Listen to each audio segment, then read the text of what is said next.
a live show now, and she's a famous actress who actually is known for breaking down some racial barriers. And it's interesting.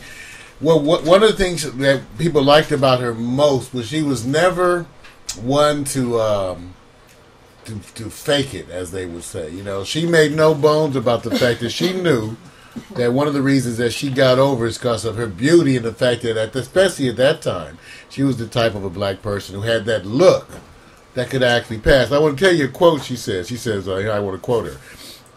"I was unique in that I was a kind of black that white people could accept. I was their daydream. I had the worst kind of acceptance because it was never for how great I was or what I contributed. It was because of the way I looked." In the 1940s, she was one of the first black performers hired to sing with a major white band. In fact, at least from what I was reading, she is considered to be the first black hired to a major Hollywood contract ever. Wow. In 1943 for Stormy Weather. And I actually was able to go online and get a constitutionally guaranteed free to use trailer for Stormy Weather. You know, and there's a bunch of stuff, and so we're going to be having that as we go live 24 hours a day. We're going to be able to feature a lot of the materials because so much, and so all over people are coming out. You know, just to think a lot of I could sing or play or name a bunch of these, but let's just go to the trailer. Dick, here we go. This is some old stuff, you know, but we can use it free. Don't flag us. We have permission. Yes, we do. Mm.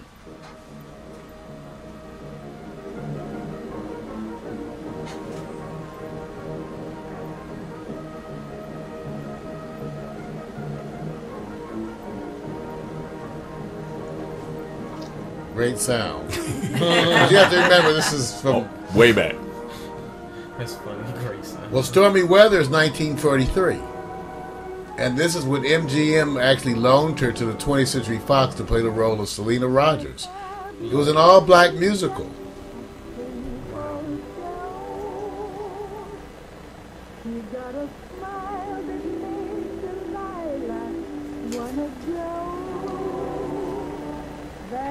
There she goes. Danny wears her hair like that sometimes. I love her. Look at her teeth. Yeah. That was beautiful. That was no braces. Right. She was the first now. She was the Barack of her time. That's right. Her 1981 one-woman Broadway show, Lena Horne, The Lady in Her Music, won a special Tony Award.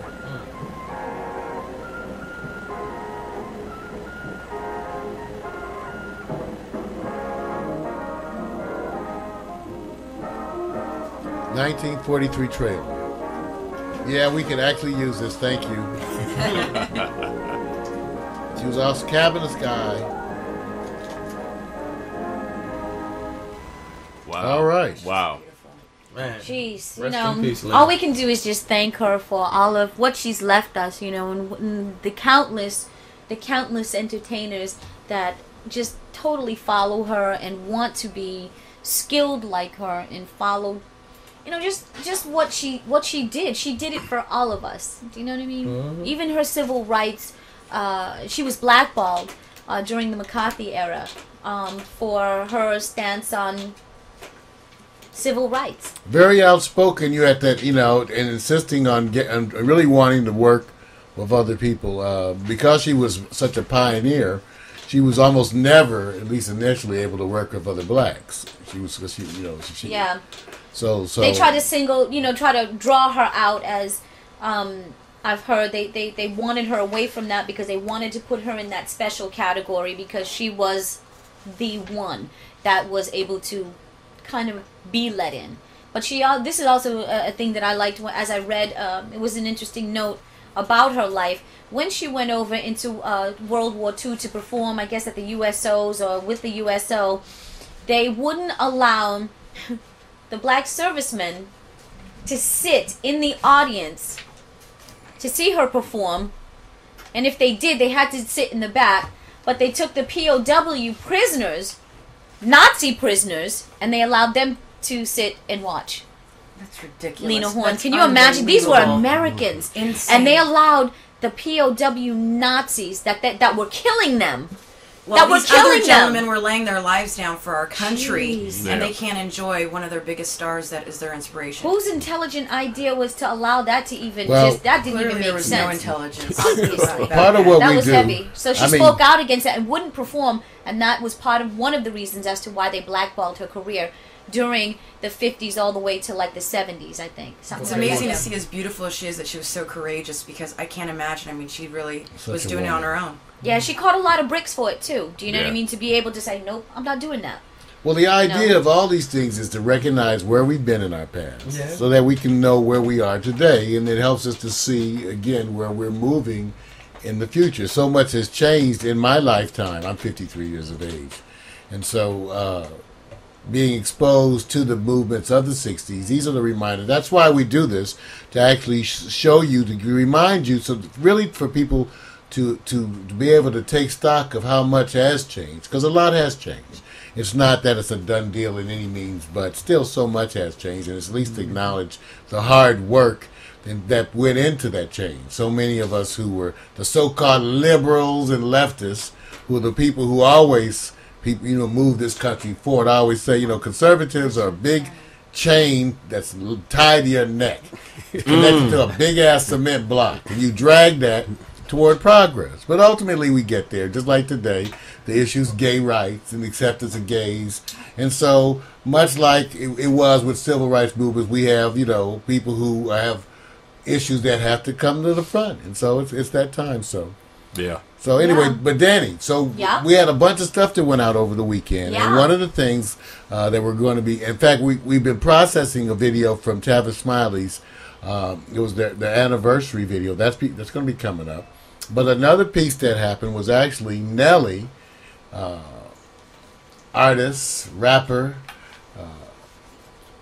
producer. Sexy man. Fine ass babe, handsome, gorgeous. Tell me about this. Beautiful, intelligent, man.